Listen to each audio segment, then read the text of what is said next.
The guard's hand was on the power switch. 2,000 inmates sat in complete silence, and Johnny Cash was about to play the one song he'd been told he couldn't play. January 13th, 1968, Folsom State Prison, California.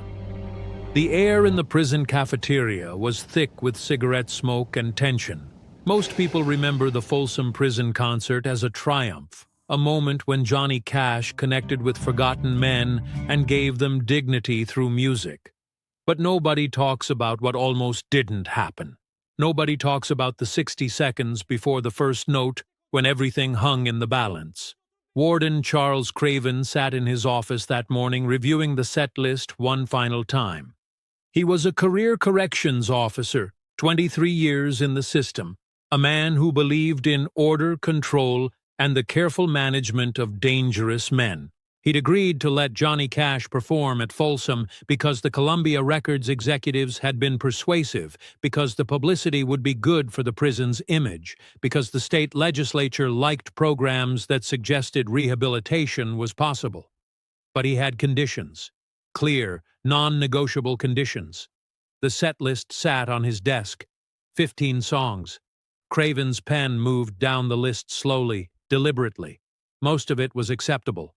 Gospel songs, love songs, ballads about regret and redemption. Then his pen stopped. Song number 3, Folsom Prison Blues. He picked up the phone and called the production coordinator. The coordinator arrived within minutes. Columbia had sent their best people for this recording. They knew this concert could be historic. They just needed everything to go smoothly. Craven pointed at the set list without preamble. The coordinator looked at the marked song and felt his stomach drop. Craven's voice was quiet, but absolute. This song doesn't get performed. Not here, not in front of these men. The coordinator tried to reason with him. It's his most famous song. It's the whole reason Columbia wants to record here. The inmates expect it. Craven cut him off. The song glorifies killing. It talks about shooting a man just to watch him die. I have 2,000 convicted felons in that room. A quarter of them are murderers. You think I'm going to let someone stand on a stage and sing about killing like it's entertainment? But it's a song. It's not advocating violence, it's storytelling. Craven stood up. His decision was final. I've spent 23 years keeping order in this facility. I know these men. I know what sets them off. That song stays off the set list or the show doesn't happen. Tell Mr. Cash he can pick something else. The coordinator left the office knowing he had an impossible task. You don't tell Johnny Cash what he can and cannot sing, especially not at a prison. Especially not Folsom Prison Blues at Folsom Prison. But to understand why this moment mattered so much, you need to understand what Folsom Prison Blues meant to Johnny Cash. It wasn't just a hit song. It was the foundation of everything he'd built. It was the reason inmates across America considered him one of them. Johnny wrote Folsom Prison Blues in 1953 while serving in the Air Force in Germany. He'd never been to prison, never been arrested. But he'd seen a documentary about Folsom, had heard the stories of men trapped inside stone walls, and something about that isolation, that removal from the world, resonated with something deep inside him. The song was dark, darker than anything on country radio at the time. The narrator wasn't sorry for what he'd done, wasn't seeking redemption, was just trapped and watching the world continue without him. That honesty, that refusal to moralize or apologize, made it revolutionary. When Johnny recorded it at Sun Records in 1955, it became a hit. But more importantly, it became an anthem. Prisoners across America heard it on contraband radios and felt seen for the first time. Johnny Cash wasn't singing at them. He was singing with them. Over the next 13 years, Johnny performed at prisons whenever he could. San Quentin, Huntsville, Leavenworth. Not for publicity. Not because his label asked him to. Because those performances meant something to him that regular concerts never could. On stage in front of inmates, Johnny didn't have to pretend, didn't have to be the clean-cut country star, could be himself, broken, struggling, barely holding it together. By 1968, Johnny's career was in trouble. His marriage was falling apart. His drug addiction was destroying him. His record sales were declining. Columbia Records was considering dropping him from their roster. The Folsom Prison concert was a gamble. A live album recorded in a prison with no second takes and no studio polish. If it failed, Johnny's career might be over. But if it succeeded, if he could capture on tape what happened when he performed for inmates, it could change everything. The coordinator found Johnny in the makeshift dressing room they'd set up in a storage area near the cafeteria. Johnny was dressed in black as always, tuning his guitar, his face showing the exhaustion of years on the road and years of chemical dependency. But his eyes were focused, alert. This performance mattered to him. The coordinator explained the situation. The warden won't allow Folsom Prison Blues, says it's too violent for this audience, wants you to substitute something else. Johnny's hands stopped moving on the guitar strings. He looked up. His voice was quiet, that characteristic rasp that made everything he said sound both tired and dangerous. No. The coordinator had expected resistance, but not this. Mr. Cash, I understand, but the warden has final authority here. If we don't comply, he'll shut down the entire concert. Then he'll shut it down. The coordinator tried a different approach. We've invested tens of thousands of dollars in this recording. Columbia has engineers here. We've promoted this. If we cancel, the label might drop you. Johnny set his guitar down. His movements were careful, controlled. He wasn't angry. Anger would have been easier to manage. This was something colder, more fundamental. I came here to sing for these men, not for Columbia Records, not for the warden, for the men in that room who've been forgotten by everyone except their families, and maybe not even them. And the one song they want to hear, the one song that means something to them, is Folsom Prison Blues. If I walk out there and don't sing it because some administrator thinks it's inappropriate, then I'm no different than every other person who's lied to them. But if the show gets canceled, you don't sing anything at all. Johnny stood up. Then that's the warden's choice. But I'm not making that decision for him. I came here to perform 15 songs. That includes Folsom Prison Blues. If he wants to stop me, he'll have to stop me on stage in front of 2,000 witnesses. The coordinator realized he was caught between two immovable forces. He went back to Craven. The warden listened to Johnny's response and felt something shift inside him. He'd dealt with defiance before. Inmates defied him constantly. But they defied with anger, with violence, with desperation. This was different. This was quiet certainty. Johnny Cash wasn't challenging his authority out of ego. He was simply stating what he intended to do and accepting whatever consequences followed. Craven made a decision. The concert would proceed, but guards would be stationed near the stage power supply. If Johnny started playing Folsom Prison Blues, Craven would cut the power. The performance would end. Johnny would be escorted out. And that would be the end of it. At 1:30 in the afternoon, 2,000 inmates filed into the cafeteria. They'd been strip-searched before entering, carefully watched as they took their seats on metal folding chairs arranged in rows. The room was designed for meals, not concerts. Fluorescent lights buzzed overhead. Concrete walls amplified every sound. Guards lined the perimeter, watching everything, hands near their weapons. Johnny stood backstage listening to the sound of 2,000 men settling into their seats, the murmur of conversation, the scrape of chairs, the cough of cigarette smoke being exhaled. He'd performed for presidents and packed arenas. None of that compared to this moment. His band gathered around him, Marshall Grant on bass, Luther Perkins on guitar, W.S. Holland on drums, men who'd been with Johnny for years, who'd watched him nearly destroy himself. who were hoping this concert might save him. June Carter was there too, though she wasn't yet his wife. She'd agreed to perform a few songs during the concert. But more than that, she was there because she believed in Johnny when Johnny had stopped believing in himself. The coordinator approached one last time.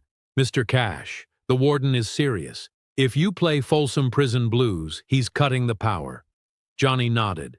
"Then I'd better make those first 30 seconds count." At exactly 2 o'clock, Johnny Cash walked onto the stage. The response was immediate and deafening. 2,000 men stood up, not because they were told to, not out of polite obligation, but because Johnny Cash, walking into Folsom Prison, felt like vindication. One of their own had made it, had become famous, and had come back. Johnny took his position at the microphone. The noise gradually subsided. 2,000 men sat back down.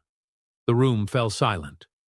In the back of the cafeteria, Warden Craven stood next to a guard stationed at the power controls. His hand wasn't on the switch yet, but it was close. Johnny adjusted his guitar strap. In the recordings that survive from this concert, you can hear the scrape of the strap, the small adjustment of the microphone, the clearing of Johnny's throat. These aren't polished studio sounds. This is raw, unfiltered presence. Then Johnny spoke. His first words to the inmates at Folsom Prison, the words that would open one of the most famous live albums in music history. His voice was calm, almost conversational, as if he were talking to friends in a small room rather than performing for 2,000 convicted felons. He made a joke about the prison. The inmates laughed. Real laughter, not the performative kind you hear at regular concerts. This was the laughter of men who never got to laugh, for whom humor was a brief escape from concrete and steel and time that moved too slowly. But what happened next, nobody in that room was prepared for. Johnny looked out at the faces watching him, weathered faces, young faces, faces that had seen violence and caused it, faces that held regret and defiance and exhaustion. And he made a decision, not a rebellious decision, not a political statement, just a choice to honor the men in front of him over the authority figure in the back. He turned to his band. They knew immediately. Marshall's eyes widened slightly. Luther positioned his fingers on the guitar neck. W.S. readied his sticks. They all knew what was about to happen, and they all knew there was no going back. Johnny started playing the opening riff of Folsom Prison Blues. The sound cut through the cafeteria like electricity, sharp, unmistakable. Every inmate in that room recognized those notes within the first second. Because this wasn't just a song they'd heard on the radio, this was their anthem, their story. The only honest representation of prison life they'd ever heard from someone on the outside. The room exploded. 2,000 men erupted in applause, shouts, whistles. Guards looked at each other nervously.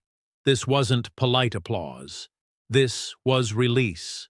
Years of being silenced, of being forgotten, of being reduced to numbers, suddenly being acknowledged. In the back of the room, Warden Craven's hand moved toward the power switch. The guard next to him waited for the order. One word and the music would stop. The concert would end. Order would be restored. But Craven hesitated, because what he was witnessing wasn't chaos. It was connection. 2,000 dangerous men he'd spent years trying to control through fear and regulation, were experiencing something he'd never seen in his 23 years at Folsom.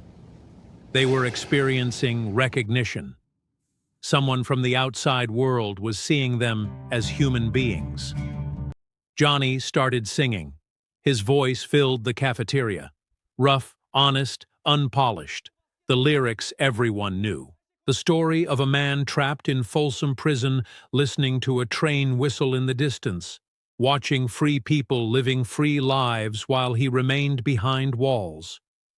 When Johnny reached the most famous line, the line about shooting a man in Reno just to watch him die, the line that Warden Craven had specifically forbidden, The inmates roared their approval, not because they celebrated violence, but because someone was finally singing the truth, not sanitizing it, not moralizing about it, just stating it plainly. Craven's hand dropped from the power switch. He stood there watching Johnny Cash perform the very song he'd forbidden, watching 2,000 inmates respond with more enthusiasm than they'd shown for anything in their entire incarceration, and he understood something he'd missed. These men didn't need to be protected from Folsom Prison Blues. They needed to hear it, needed someone to acknowledge that their reality, however dark, was real. The song ended. The applause was overwhelming. Johnny barely paused before launching into the next song. The concert continued for 90 minutes, every song landing with impact, every moment captured on tape by Columbia's engineers who were recording history without quite realizing it yet. When the concert ended, when Johnny and his band had performed their final song and left the stage, when 2,000 inmates were escorted back to their cells, Warden Craven sat in his office thinking about what he'd witnessed. The coordinator knocked and entered cautiously. He expected anger, expected consequences for allowing the forbidden song. Craven surprised him. That song you wanted to cut. Folsom Prison Blues. Why did Cash insist on performing it? The coordinator chose his words carefully, because it's the only song that tells the truth about this place. And these men have been lied to their entire lives, by society, by the system, sometimes by themselves. Johnny Cash doesn't lie. That's why they listen to him. Craven nodded slowly. I've spent 23 years trying to control these men through rules and punishment and order, and Johnny Cash walked in here and controlled them through honesty. I'm not sure what that says about my methods. The concert recording was released later that year. At Folsom Prison became one of the best-selling country albums of all time. It saved Johnny Cash's career, made him more famous than ever. But more than that, it changed how America thought about prisoners. For 90 minutes, people listening to that album heard inmates laugh, cheer, respond to music, heard them as human beings rather than case numbers. Johnny continued performing at prisons for the rest of his career. San Quentin, Cummins, Österåker in Sweden, every performance following the same principle: sing the truth. Don't sanitize, don't moralize, just acknowledge their reality. Years later, in an interview, Johnny was asked about the moment he decided to play Folsom Prison Blues despite the warden's objection. His answer was characteristically brief. Those men deserved to hear their song. The warden had his reasons for forbidding it. I respect that. But I had my reasons for singing it anyway, and in that moment, those men's need mattered more than institutional comfort. The interviewer pressed him. But weren't you risking your career? If the warden had shut down the concert, Columbia might have dropped you. Johnny's response was quiet, but absolute. Some things are more important than careers. Those men were going to spend years, maybe decades, maybe their entire lives behind those walls. I was going to leave after 90 minutes. If singing one song that meant something to them was worth losing my career over, then it wasn't much of a career to begin with. The inmates who were there that day, the ones who are still alive, still talk about it. Not as a concert, as a moment when someone from the outside world saw them, really saw them, without judgment, without fear, just recognition. One former inmate, released after serving 18 years for robbery, described it this way during a documentary interview. When Johnny Cash played Folsom Prison Blues in Folsom Prison, it wasn't rebellious, it wasn't political, it was just honest. And when you're in prison, honesty is the rarest thing you'll ever encounter. Guards lie, inmates lie, the system lies.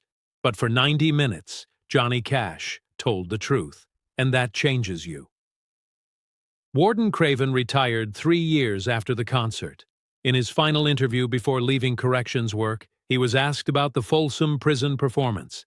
His answer surprised people who'd known him as a strict disciplinarian.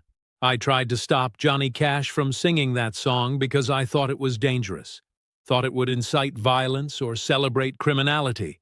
I was wrong. That song didn't make those men more dangerous. It made them more human. And human beings are easier to reach than monsters. Maybe if we'd spent more time treating them as human beings and less time treating them as threats, we'd have better outcomes." The recording equipment captured everything that day: the laughter, the applause, the connection between performer and audience. But it didn't capture what happened in Warden Craven's mind, the moment his hand dropped from the power switch. The realization that control and connection aren't the same thing. Johnny Cash never spoke publicly about the confrontation with the warden, never used it for publicity, never framed himself as a rebel fighting authority. Because it wasn't about rebellion, it was about respect. Respect for the men who'd been asking to hear their song. Respect for the warden who was trying to maintain order in an impossible situation. And respect for truth, even when truth is uncomfortable. The At Folsom Prison album changed everything. But the moment that made the album possible, the 60 seconds when Johnny decided to play the forbidden song and Warden Craven decided not to stop him, that moment revealed something fundamental about both men. Johnny Cash could have chosen his career over principle, could have played it safe. Warden Craven could have followed through on his threat, could have defended his authority.